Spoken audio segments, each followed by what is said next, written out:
There was a time in his life when every day felt heavy, even before it began. Not because something terrible had happened, but because nothing was happening at all. His life was quiet in a way that didn't feel peaceful. It felt empty.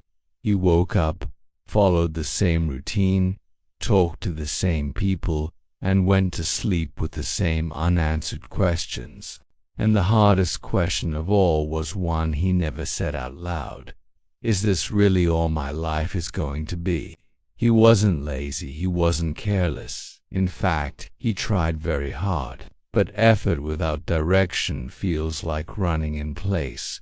No matter how tired you get, you don't move forward. And that's exactly how he felt, exhausted, yet stuck. Everywhere he looked, people seemed ahead of him. Some had money, some had confidence, some had clarity.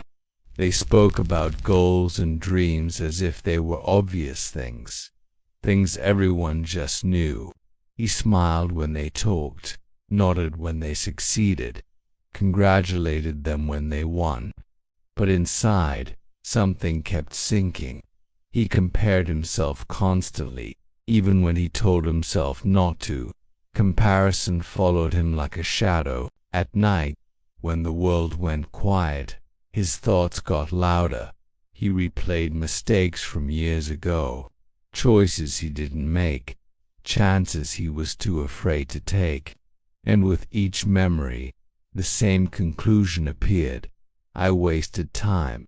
That belief slowly became a prison, because once you believe time is wasted, you stop believing in change.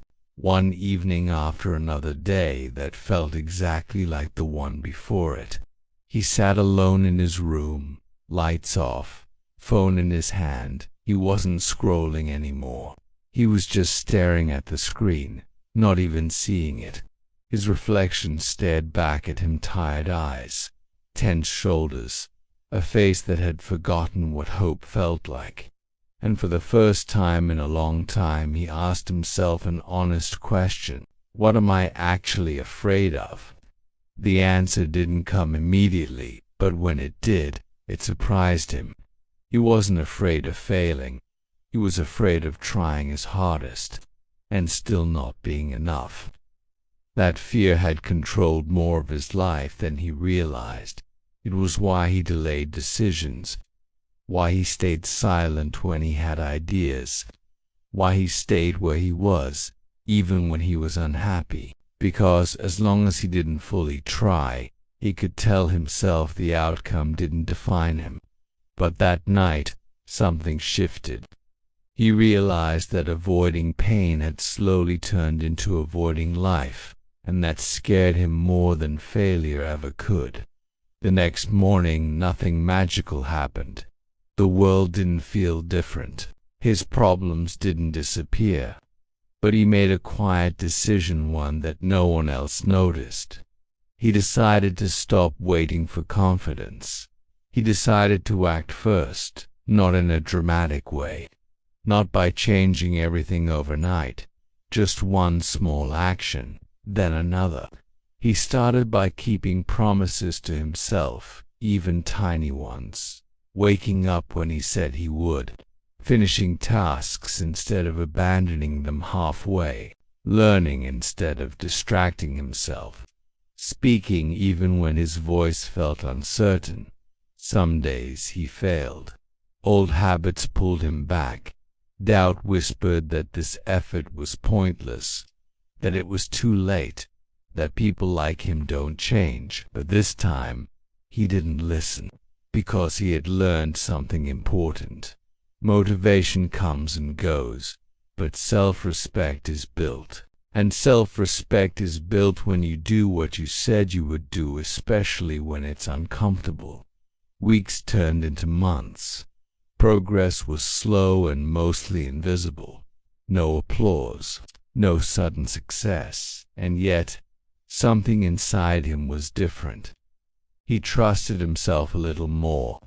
He stopped needing constant reassurance. He began to understand that discipline wasn't punishment, it was freedom. Freedom from regret.